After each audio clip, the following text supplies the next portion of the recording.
Streaming all across the country, from Washington State to South Beach and the Northeast to the deserts of Arizona, to dive into all things football. You're listening to the B&E Podcast. Here's your hosts, Ed Donaldson and Brandon Simpson. Hello, friends. Week 12 has arrived, and we have several key matchups to look forward to. We'll talk about 6 of them, including Panthers at 49ers at Monday Night Football on ESPN and ABC. He's Ed. I'm Brandon. Ed, how do you plan on spending your bye week? I'm gonna be Sunday. I'm gonna be catching a flight back to the DC, Maryland, Virginia area. Come home for Thanksgiving and chill with the fam. So it's a good possibility I'll be missing the early schedule of the games. 1 o'clock games. Hopefully, I get back in time. So the late afternoon games. But as far as the bye week, hopefully they can do what I do: rest up, heal and get ready for the Broncos, who are also coming off a bye. Like once again, NFL, good job. You did your best at putting the Commanders through a humiliation ritual, so we can be one of the shittiest teams in the league. Good job, NFL. Okay. All right, let's get this opening drive started. Jamar Chase will not play in Sunday's game against New England after his suspension was upheld. Of course, it should have been. Browns quarterback Shedeur Sanders will get his first career start Sunday against the Raiders. Wide receiver Brandon Cooks has been waived by the Saints. Bears linebackers TJ Edwards, Noah Sewell, and Tremaine Edmonds are out Sunday's game against Pittsburgh. 5 Jaguars, including Trayvon Walker and Brian Thomas Jr., will not play Sunday against the Cardinals. Jameis Winston will start his second consecutive game for New York as Jackson Dart remains in concussion protocol. Lions tight end Sam Laporta is likely out for the season after having back surgery. And, oh, Lord, Hard Knocks with the NFC East premieres December 2nd. I might tune into that just to see how the behind the scenes look for my team, but Lord have mercy. And damn it, I feel bad for Sam Laporta. I got him on my fantasy team. He was starting to really take off this year. These last few games, sucks that he got that back injury. Hopefully, everything goes well for him in the future with that. All right, everyone. So the happiest person at NRG Stadium's Thursday night was probably Mitchell Trubisky. That's because he didn't have to go into the game and face that Houston pass rush. Man, the Texans took down the Bills 23-19. To this game, 8 sacks, y'all. How about 12 quarterback hits, 11 tackles for losses? I'm not even sure the stats do the justice and how dominant this Texans defense was. If you take out that Cook first quarter touchdown and Khalil Shakir play late in the game on that final drive, that kind of reverse lob play, for lack of better terms, they really could not get anything going Buffalo offensively, in my opinion. Then you factor in that Davis Mills, he honestly, in my opinion, outplayed the MVP, Josh Allen. Houston offense kind of looks a little bit better with Davis Mills. I know they showed us a screenshot of the locker room after the game, and CJ Stroud was kind of like standing in the corner with like a mean mugger face. It could be any type of situation. Could just caught him at that right time where his face was just kind of frowned up, mean mugging or whatever. But either way, it's out there. I'm sure he's happy. The team won. They're improving in the standings, whatever. But back to the Bills, man. Keon Coleman, I believe it was. He was a healthy scratch for the second straight game.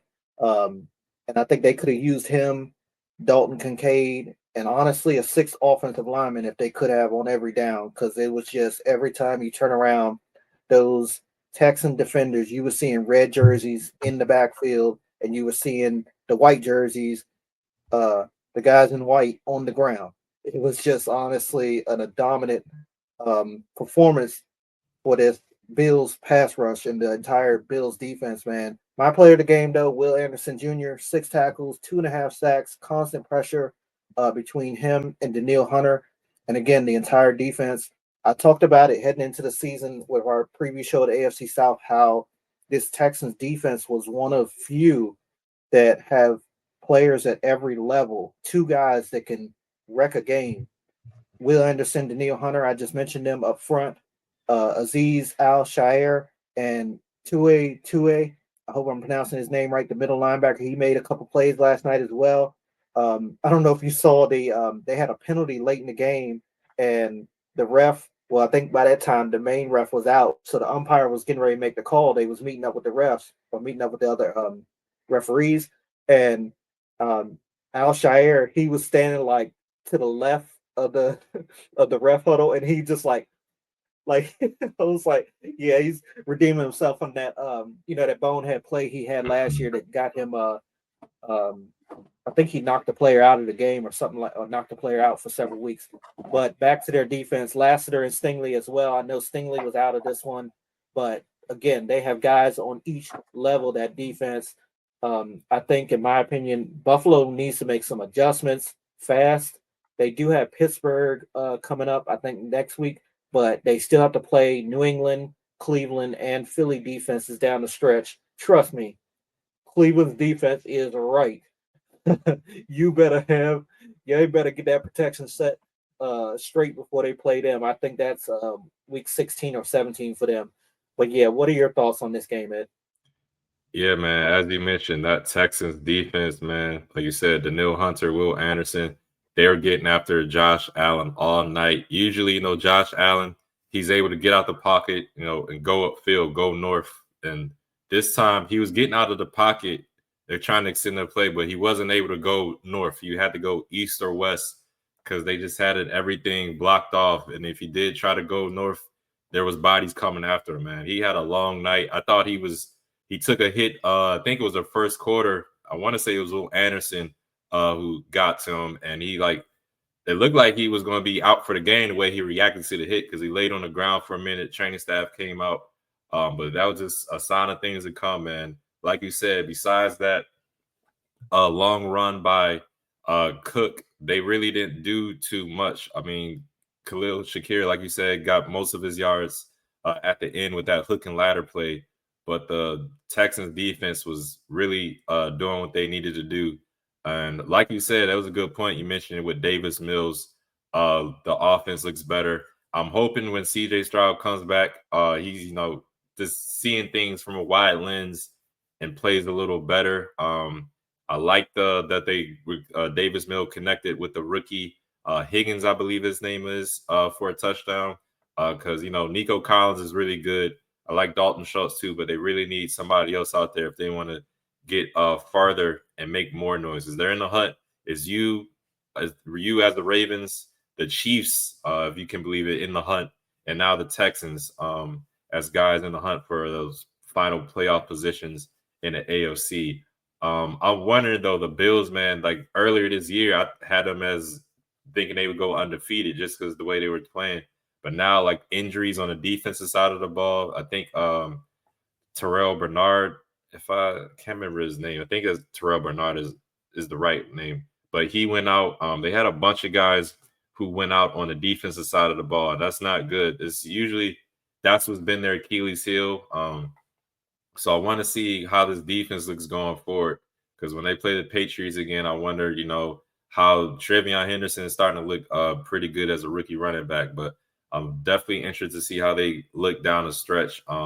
Like you mentioned, Keon Coleman was a healthy scratch. I think that was due again for disciplinary reasons. So hopefully he can get his head on straight. The team, them come together and they play because, like you said, he was definitely missed out there.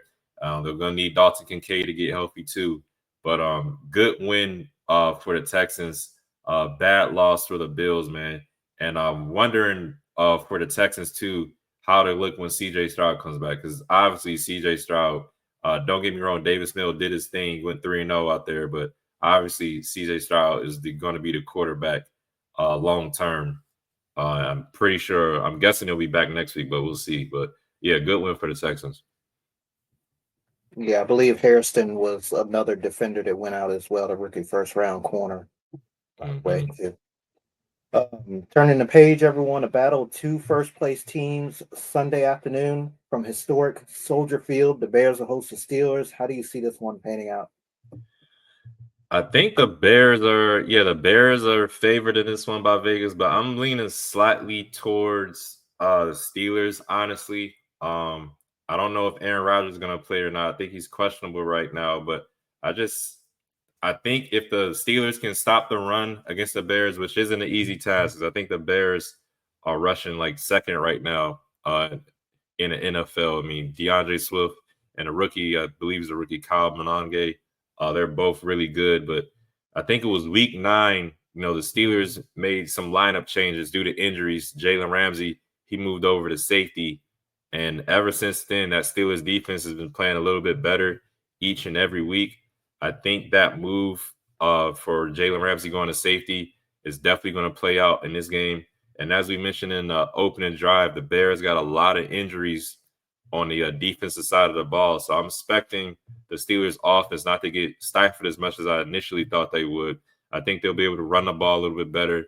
And whoever the quarterback is, I expect DK Metcalf, Freiermuth, and all the tight ends they got to make some noise. But if the Steelers have any chance of winning this game, I don't want to say I'm not concerned about Caleb Williams, but I'm more concerned about the Bears run game. If the Steelers can stop the Bears run game, I like the Steelers in this one, but you can't count the Bears out. I mean, they have been winning some games. Like you said, they're first in the division right now. So we'll see how it goes. But right now, honestly, I'm leaning towards the Steelers. I just like them a little bit more right now. What about you, Brandon? How you see this going? 25-5. That's Aaron Rodgers' career versus the Bears. Everyone, he's their owner, their landlord. I mentioned it the last show. Whatever you want to call it. I'm hoping he'll be out there. Not because I want the Steelers to win, but because I want to see him jaw with the fans. I think the last time he played them was there in Chicago, and that's when he pulled out he ran in for touchdown on the right corner of the end zone and ran around. He was like, I own you. I still own you, and pulled out the discount double check move on him. So, flash forward to now, though. Uh, Despite my feelings, I still anticipate a Bears win. I think here's why: Caleb Williams, his legs, whether it's design runs or scrambles, most of his runs have been for first downs. They've moved the chains. Um, Sticking with that theme, they bring in the second rank rushing offense in the National Football League. We've seen Pittsburgh struggle a little bit against the run, so that'll be something to watch as well. I think when they have the ball, the Bears, you got to keep an eye on that right tackle, man. Darnell Wright, he's developed into one of the better young offensive linemen of the league. I know Baldy, they call him Brian Baldinger on NFL Network. He does the Baldy breakdown, and he did one on him not too long ago. All of his pancake blocks, man, this season, he's just been manhandling people out there on that side, keeping Caleb Williams a lot cleaner this year than he has been last year in his rookie season. When Pittsburgh has the ball on the other side, I think Chicago got to keep an eye out for Darnell Washington, man. 6'7", 264-pound tight end. Y'all might not know him well. You may know him well. He had a big play against y'all last year, deep on the left corner end zone there at North Stadium. I think it was a big 30, 40-yard play for a touchdown. He had a big play last week as well. In their past 2 wins, he's been a very big factor on the stat line when they've lost their last 3 games. They're in their schedule. He's pretty much been non-existent. So they're going to want to try to get him involved as well. You mentioned Freiermuth, you said the tight ends as well, DK Metcalf, but Darnell Washington, he's hard to tackle too. So, yeah, good boy. The Bears got those linebackers out, so the secondary got to step up those guys that are filling the holes for those linebackers that are out. They got to keep an eye out for him. I don't honestly see the Steelers run game doing that much in this game, though. They haven't done much in all season long, in my opinion. I don't think Warren has been used as much or production wise as they wanted to heading into the season, especially under that Arthur Smith offense. But we'll see how it goes.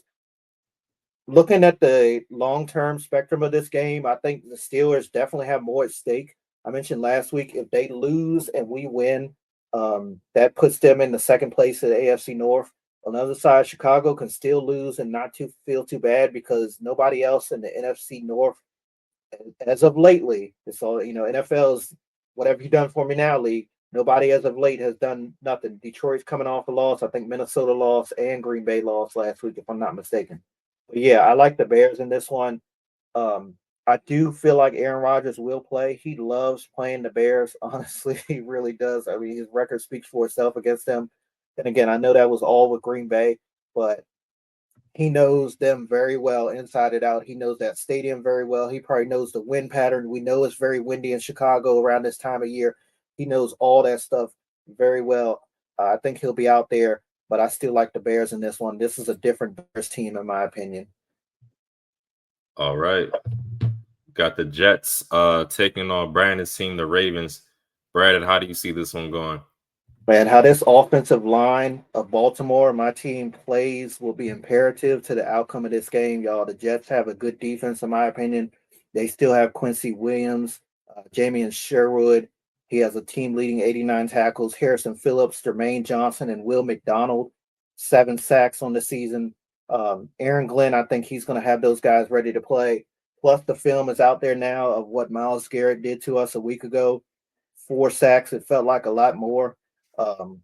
Schlesinger was all over the place. So yeah, usually when you have a game like that, the next team on the schedule has that film. Again, that's the first thing they're going to watch was the previous game and try to see how they can exploit our offensive line. So we got to make sure that we shore things up there. Sticking with their defense, man. Uh, Brandon Stevens, he's making a return to Baltimore, where it all started for him. I'm one of many Ravens fans that wanted him gone, so I'm sure he's going to want to stick it to us. He does not have an interception on this year. I thought he did. I think it was the London game or maybe a couple weeks after he had an interception, but it got called back, if I'm not mistaken. I definitely remember him getting his hands on one, but had to get called back. So I'm going to go ahead and call it now. He's going to probably have his first interception of the year against us. That's just how it goes, unfortunately. But to my quarterback, Lamar, he's got to get the ball out quickly. He's got to make smart decisions as well. He had 2 interceptions last week. I know one of them was not necessarily his fault. The ball was a little bit above the running back's hands, kind of went off his hands into the defender's hands.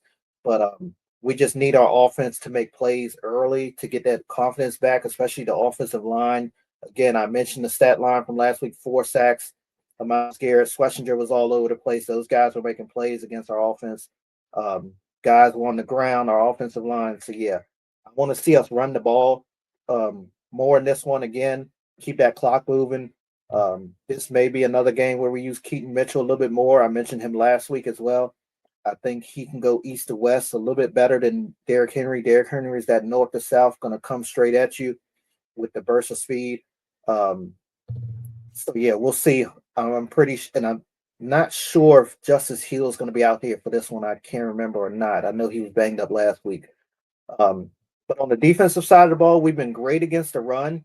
We haven't been great against the run, but it's been improving. New York's strength on their offensive side is running the ball. So we got to make sure that we get the Breece Hall early, get our hands on him, and take him down. Don't just get your hands on him. Don't just, try to go for the ball like Marlon Humphrey likes to do.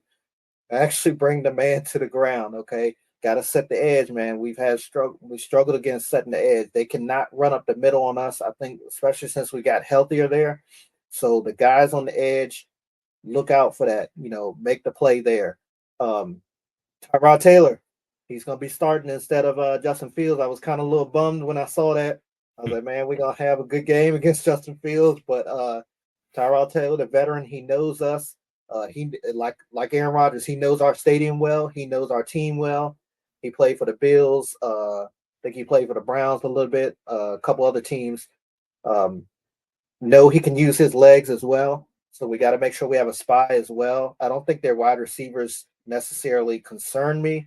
I know Garrett Wilson is still on the IR, but I'll still be watching out for the new acquisition right before the trade deadline. Mitchell, I always mispronounce his name, so I just call him A.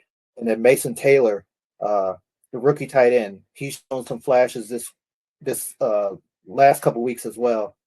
Special teams got to improve, man. Had a muff punt last week and a critical offsides against a team with only 2 wins on the season. We cannot afford to give them those type of plays that give them momentum and give them good field position to set up their offense on the short side of the field to where they can get points against us. I do, though, all in all, I like our odds in this game. Whenever we play the Jets, I always think about that Ed Reed interception years ago. He was in the back of the end zone. Brian Billick, they panned to him. I don't know if you've seen that film. And he's like, no, Ed, no, Ed. And then Ed Reed comes out and like the blockers, the defense sets up and, start creating that lane for him. He's like, go ahead, go ahead, go ahead. And Ed Reed goes 100-some yards for a touchdown.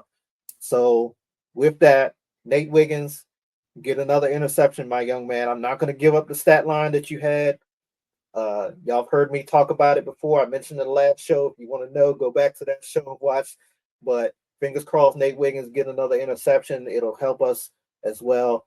Yeah, go Ravens, ground the Jets. Ed. Yeah, this sounds like the perfect makings of a trap game, but honestly, Vegas got y'all almost about 14 points. I think y'all can cover that. Like you said, only thing I got a concern about is Brees Hall, but if y'all can contain him, which I'm pretty sure y'all can do, because like you said, their wide receivers, especially without Garrett Wilson, not too concerned about. So just take care of Brees Hall, keep constant pressure on Tyrod. I think this should be an easy win for y'all, in my opinion.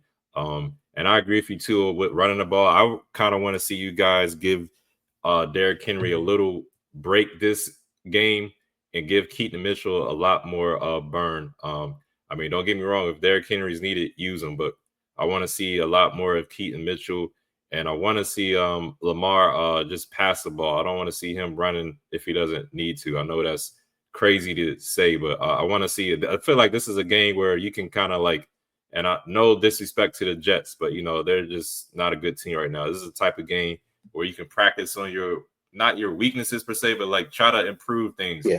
Get this passing game a little bit better. Involve Zay Flowers, get D Hop involved. The tight ends, of course, LaJohntay Webster and the other guy I can't think of, Rashad Bateman. Let's get all these guys involved. Let's get this offense moving and make sure it's dynamic. You want to do that against a team like the Jets, and just don't turn the ball over, and y'all should be fine. Honestly, I think y'all should cover this. I think this game should be over by halftime, honestly. Don't let Brees Hall break away or do anything like that, and y'all should be good. I think it should be an easy win for you guys, honestly. All right, let's get into an NFC East matchup. Eagles taking on the Cowboys. The first matchup, we had the Spitgate incident with Jalen Carter, basically the damn first play of the game. He'll be playing in this one. I wonder if there'll be any bad blood. I think Jalen Carter, if I'm not mistaken, said, he's not even thinking about that anymore, but it's definitely in the back of my head, and I feel like it's going to be on the Cowboys' mind too. At first, I think this was going to be an easy win for the Eagles, but you never know with these divisional matchups. And then, there's some injuries on that Eagles offensive line. Lane Johnson, he's not going to be out. He's probably going to be missing a couple of weeks with the foot injury. And that Cowboys defensive line is new and improved, especially since they traded for Quinnen Williams. They had the Green Bay D tackle, Kenny Clark, I want to say his name is, as well. And we saw last week, they look pretty good out there. Don't get me, it was the Raiders, but at the same time, you dominate a weaker opponent. So the Cowboys do good at that. So let's see how they do against a good test in the Eagles. But I think Lane Johnson being out there, because when he's out there, is a difference between when he's out there and when he's out there. I saw the record earlier. They have a really good record when Lane Johnson plays compared to when he doesn't play. So I wonder if that's going to have an effect. But I'm still leaning towards the Eagles. The Cowboys, they do Cowboys things. They beat up on the little guys or the weaker opponents. Then they come against a real team, and they usually get exposed in multiple ways. I think this is a game A.J. Brown and Devontae Smith should be happy about going against DeRon Bland and the rest of the Cowboys. As long as Jalen Hurts has time to throw the ball, I definitely think he can throw the ball. Saquon Barkley, he hasn't had the season like he had last year. I expect him to bust and run. I think he did it against the Giants the second time. I expect him to bust and run as well. I think the Eagles offense is going to be rolling on all cylinders, firing all cylinders. And I'm leaning towards the Eagles in this one. But like I said at the beginning, you never know with these divisional matchups. I can't sleep on Dak Prescott, CeeDee Lamb, and George Pickens have been looking great. So we'll see how it goes. But give me the Eagles. I think it'll be close. I think the Cowboys might be able to stay within 3 points, but I'm learning with the Eagles. I think Dak will have a turnover that'll break the Camel's back. Brandon, your thoughts? Yeah, I think Philly's offense, they need to execute and score touchdowns because Dallas's offense is cooking, in my opinion. The defense is getting healthy as well. You mentioned the trade for Quentin Williams. I think Philly's best shot in this game is to run the ball, not just with Saquon, but also Tank Bigsby. He kind of came on strong since they traded for him. I kind of thought it was going to be A.J. Dillon more in the backup role. But yeah, we know that Dallas have struggled stopping the run all season long. But Barkley and Bigsby, they really complement each other well, and they are not, in Dallas's terms, they are not Ashton Genty. You know, Ashton Genty hasn't been living up to his Boise State senior year or whatever. These two guys are different, especially Saquon. Um, Plus, Dallas' interior rush got a lot better with Obi back last week. Quentin Williams, as you mentioned, I just mentioned a moment ago, and then Clark as well. So you take all that and you add into the fact that Jalen, he hasn't really been confident throwing across the middle. I think a solid run game will go a long way for them. As for Dallas, they could slow down this Philly defense by getting back to their run game. Javonte Williams, man, I know that Dak and CD and George Pickens and them guys can stretch that defense, but um, Jalen Carter and Jordan Davis, they were batting down passes left and right last week. So I'm thinking some of those outside throws are going to be better for Philly. They're going to need to try to, excuse me, for Dallas. They're going to try to push those interior linemen into the center and then get those throws to the outside. Um, yeah, we talked about what happened week one at home. Philly nearly, Dallas nearly beat them. We saw CeeDee Lamb drop those two passes on that final drive. So I'm thinking CeeDee Lamb's going to want some redemption himself. I got a lot of respect for what Dak is doing this season. He's playing at an MVP level for the most part, but I'm still going to go with Philly in this one. I think Philly will beat them by 6 down there in Dallas.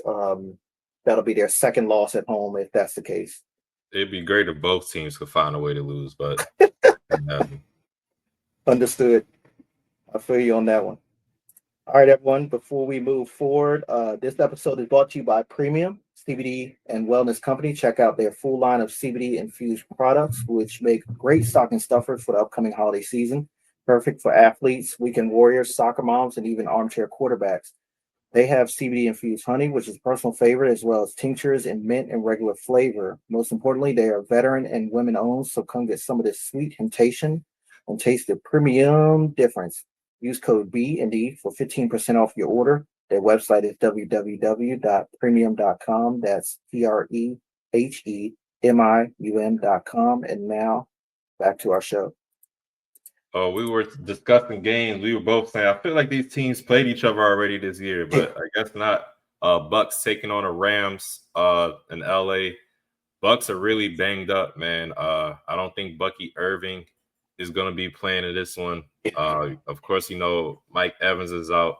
They got injuries on the defensive side of the ball too. Jamel Dean, their cornerback, is out. So there's a bunch of injuries. Jalen McMillan, their rookie wide receiver from last year. A lot of injuries for the Buccaneers. And then I think Baker Mayfield himself got a little banged up the last game when they took on the Bills. Saying all that to say this, I'm leaning towards the Rams in this one. Stafford, he's kind of cooled down a little bit as far as throwing touchdowns and stuff like that. Just a little bit. Don't get me wrong. I think he threw 2 touchdowns last week against the Seahawks, if I'm not mistaken. But I like the Rams in this one. I think right now they're a little healthier, and I still like them overall as a team. Another week of Puka Nacua being back and Devontae Adams doing his thing. And then I really like Kyron Williams a lot too. If the Bucks were healthier, I would like their chances more, but I just think right now the Rams, are in a good state right now, and the Bucks aren't. Looks like the Rams are favored by 7 points too. I could see them covering that. I could definitely see the Rams defense getting some pressure on Baker Mayfield and forcing them into a mistake or two as well. I just don't think Tampa Bay will have the playmakers they need to overcome the Rams. That rookie Ibuka, he's playing really well, but he's going to be going up against a tough defense. And I'm not sure if Sean Tucker and the rest of the running backs that the Buccaneers will have the juice necessary to beat the Rams. So give me the Rams in this one. I like Baker Mayfield. I do like Baker Mayfield, but I like Matt Stafford a little bit more than I like Baker Mayfield in this one. So I'm going with the Rams. Okay, so who has the better game plan and which of his players will execute it better? You got Todd Bowles in the visiting Tampa Bay defense or Sean McVay and the Rams offense. Honestly, give the edge to the Rams in that battle right there because Stafford, again, he's been playing at the MVP level as of late, and the Bucks defense has really underperformed. I know they're kind of banged up as well, but Tampa Bay, they had no answer for Josh Allen last week. I know Stafford is not as athletic, but his guys are Kyron Williams, Puka Nacua, Devontae Adams. Trust me, I know from I think it was week 6 when we played them in Baltimore. This Bucks defense, though, they could be in for a really long night facing those guys. On the other side of things, you got Chris Shula, their defensive coordinator for the Rams. He's started to elevate himself into one of the hotter coaching candidates as well because of this defense. I think Baker, he needs to take what the defense gives him when they do. Get the ball to Emeka Ibuka, as you mentioned, let him work. Try to get this ground game running. I know they're down their main guy because that will be beneficial for them.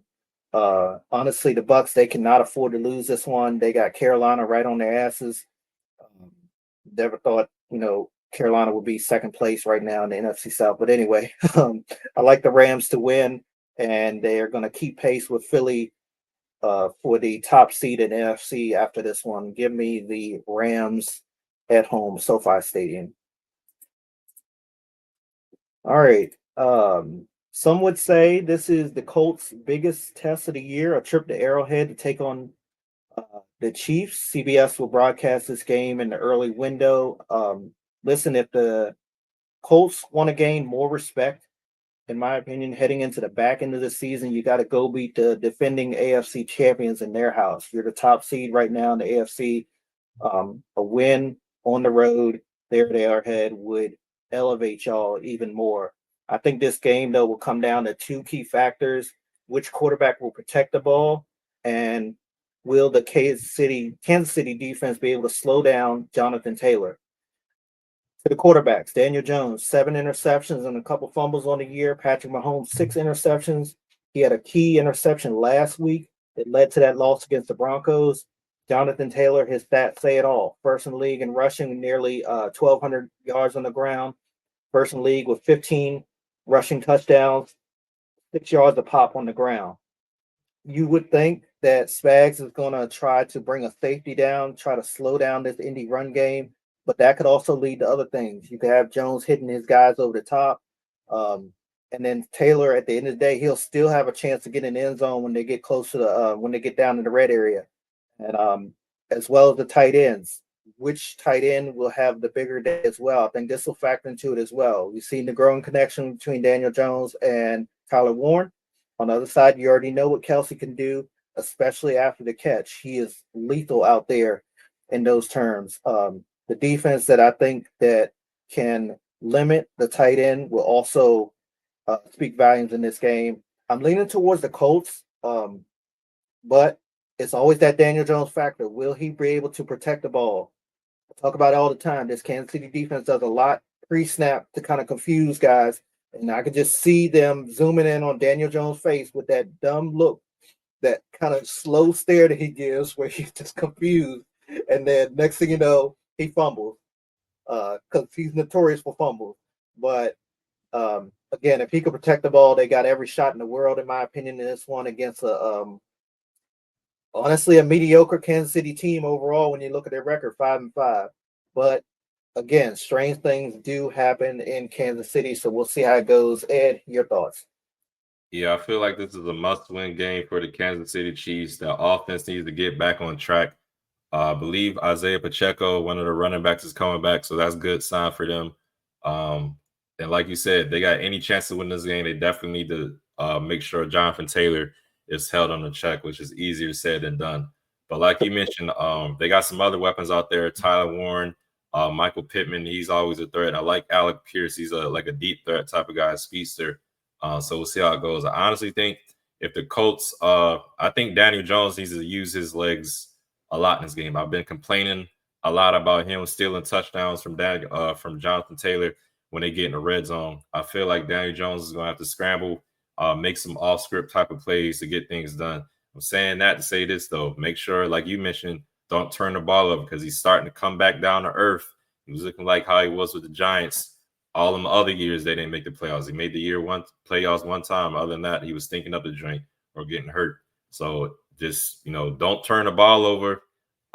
Take what the defense gives you, and then when you need to, just take off and run. Because I feel like this Kansas City defense and offense is going to be geared to play because they definitely need to win, especially coming off a loss against the Broncos. And this is an AFC matchup. Like I said earlier, this is a team that's in the hunt. They're not guaranteed a playoff spot. I think the Chargers are still ahead of them, and the Broncos are number one in their division right now. So the Chiefs definitely need to win this game more than the Colts do. And I think the addition of Pacheco again, it's not like he's a gangbuster or anything like that, but just another piece of the offense that was missing. Him coming back will do really good things for the Chiefs. I'm kind of leaning towards the Chiefs in this one just because it's hard to go against Mahomes. But I really like this Colts team, man. I think that another week of Sauce Gardner being on the team is going to make the Colts defense even better. So I got to see if, Rashee Rice and Xavier Worthy and those guys are able to do anything against this Colts defense. Right now, I'm leaning a little bit more towards the Chiefs, but I got to see how Jonathan Taylor does out there for the Colts. If he, can go out there, make some moves happen and do his thing, and Daniel Jones doesn't turn the ball over, make a play or two here or there and manage the game. I like the Colts, but I can't go against the Chiefs, honestly. So give me the Chiefs in this one. I know you don't like to hear that, Brandon. I'm sorry. Indeed, I don't. And I actually don't like either team, but go Colts on Sunday. All right, Monday Night Football, everyone, is Panthers and 49ers from Levi's Stadium. Ed, what should we expect? I don't know, man. Every time I said it a couple of times this damn year, every time I bet against the Panthers, they make me look like a complete clown. And I feel like this should be a game that the Niners win. I know, Bryce Young did throw for over 400 yards last week. I'd highly doubt that's happening again against the Niners. I think the defense is a little bit better. But you never know, man. I mean, this Panthers team is like 1 week or 2 weeks they play really good, and then the next week they get blown the hell out like the Bills did to them. So I'm thinking it'll be a kind of like that. I think the Niners will get out on them. Christian McCaffrey and them will do what they need to do. You got another week of Ricky Pearsall out there coming back from his injury. So I think he'll be playing a little better than he was last week. So I'm leaning towards the Niners in this one. But like I said, these freaking Panthers, man, McMillan, the rookie wide receiver for Panthers, had his best day last week. And, Xavier Legette, first round pick from a couple of years ago, maybe last year, he had a touchdown too, if I'm not mistaken, or, he played well last week. So I think the Niners going to have to get some pressure on Bryce Young, knock him off his rhythm, make him look like how he did last year. But then they got Rico Dowdle too, as you mentioned before. And he's just taking over that running back role for him. So if the Panthers can run a ball, I give them a chance. But I just think the Niners team, especially since it's a Monday night game, they usually play really good in primetime for what I can remember. And I just think overall, I like this team a little more. So give me the Niners in this one. But watch the fucking damn Panthers make me look like a clown again. Brandon, what you thinking though? Ejiro Evero. Remember the name, y'all. You may not know who he is. He's the Carolina Panthers defensive coordinator. If they get a win on Monday Night Football, he'll likely be part of the reason why. If his unit can go out there and limit Christian McCaffrey in the pass game and slow down George Kittle, those are pretty much their two go-to guys whenever you need a big play. They should win this game. I think because these two teams are quite evenly matched in several individual stats. Bryce Young, 14 touchdowns, 7 interceptions. I know this guy I'm about to mention, he's no longer the quarterback, but he's the backup. Mac Jones, 13 touchdowns, 6 interceptions. Rico Dowdle, 833 yards, 5 touchdowns. Christian McCaffrey, 707 rushing yards, 6 touchdowns. McMillan, 800 yards receiving, just shy of that. I believe he's sixth in receiving yards in the National Football League. Christian McCaffrey, he's leading the 49ers with 732 yards receiving, 5 touchdowns. Um, San Fran's leading sack guy has 4, and Carolina has 3. Carolina wins a lot of close games. San Fran's usually going to beat you soundly. We know Brock Purdy is back, but a lot of his stuff last week were kind of short throws, short passes underneath. I think Carolina will take that all day because I think they can limit that run game. It's the tackling that's got to be improved for Carolina for them to get their 7th win on the season. I do like the Panthers to go on the road and still win. Two key factors they possess that are beneficial for that: a good run game and the ability to stop the run. Plus, again, I think Bryce Young is finally starting to look like that guy that can go win games because of his arm. We saw it a little bit last week. I think he was our offensive player of the week for both of us. He had over 400 yards passing. And before we talk about the other games in week 12, I think we got to give some flowers to Bryce Young and Dave Canales. They've completely exceeded expectations. And again, it's looking like Bryce Young can lead this franchise into the future after last year getting benched. We weren't too sure about how things were going to go this year, but they're really surprising people. Definitely surprised me. But back to this game, give me Carolina in an upset. I think they can go in there and win on Monday Night Football there in Santa Clara.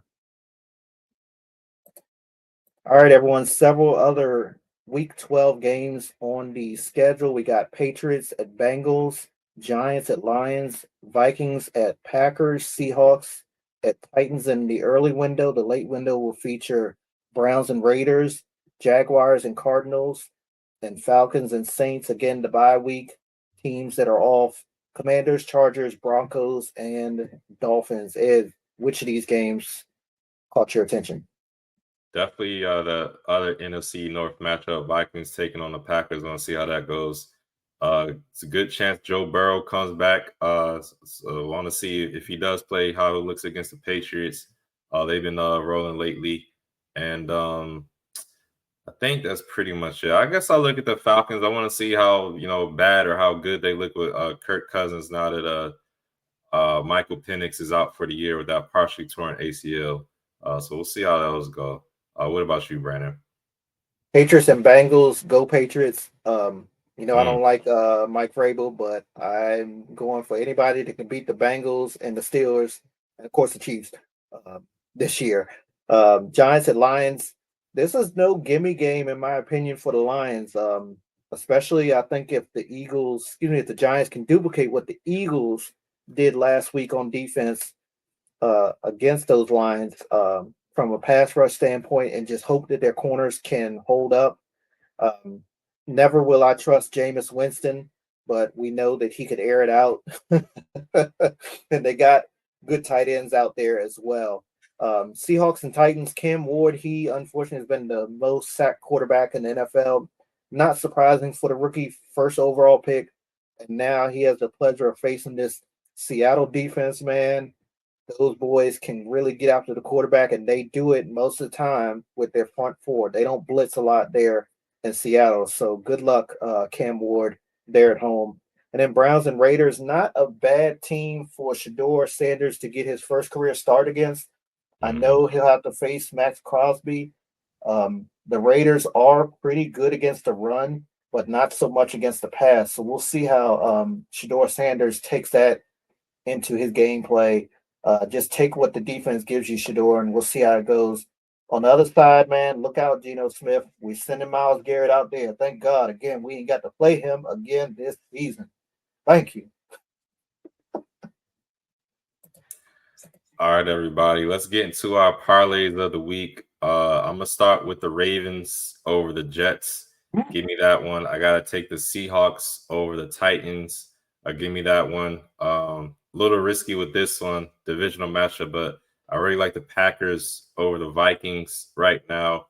And I am leaning towards the Lions over the Giants. I think they need to bounce back win after that loss last week on Monday night or Sunday night against the the Giants, or against the Eagles they lost. I think that the Lions need to win this one. So give me the Lions, give me the Seahawks, give me the Ravens and the Packers for my parlay of the week. Brandon, what say you? I got Seattle over Tennessee. I mentioned the defense moments ago, and despite Sam Darnold throwing 4 interceptions last week, they nearly won that game. So Seattle over Tennessee, Jacksonville over Arizona. I know that I believe Jacoby Brissett, the backup out there. I Yeah, think he is. Yeah, I believe he's still starting. Don't quote me. he is. So yeah, I don't trust Arizona. I was riding with them for a while, but I'm gonna go with the Jaguars. And Green Bay over Minnesota, I agree with that one as well. I think that that Green Bay defense will be able to get after JJ McCarthy and those guys. Um, Hopefully their corners hold up against Justin Jefferson. We know how lethal he can be. And then it's a divisional matchup though, like you said, it's kind of tough to pick those ones, but I like Green Bay's odds there. Yes, sir. And before we get off with this show today, it's a big boxing match happening this weekend. It starts tomorrow. David Benavidez taking on Anthony Yarde. We got Devin Haney. He's fighting Brian Norman. Bam Rodriguez is fighting as well. And another up-and-coming fighter, Abdullah Mason. They're all fighting too. So definitely check that out if you're a boxing fan, fighting fan as well. But that's going to do it for another episode of the Breaking and Entering podcast. As always, thank everyone who takes time out their day to watch the show. Like, comment, subscribe on our channel on YouTube. Just look for Breaking and Entering podcast, B&E podcast. You can follow us on X or Twitter as well, podcast B&E. And also look for us on Instagram, B&E podcast. Y'all stay safe out there, and we'll see y'all next week. Peace.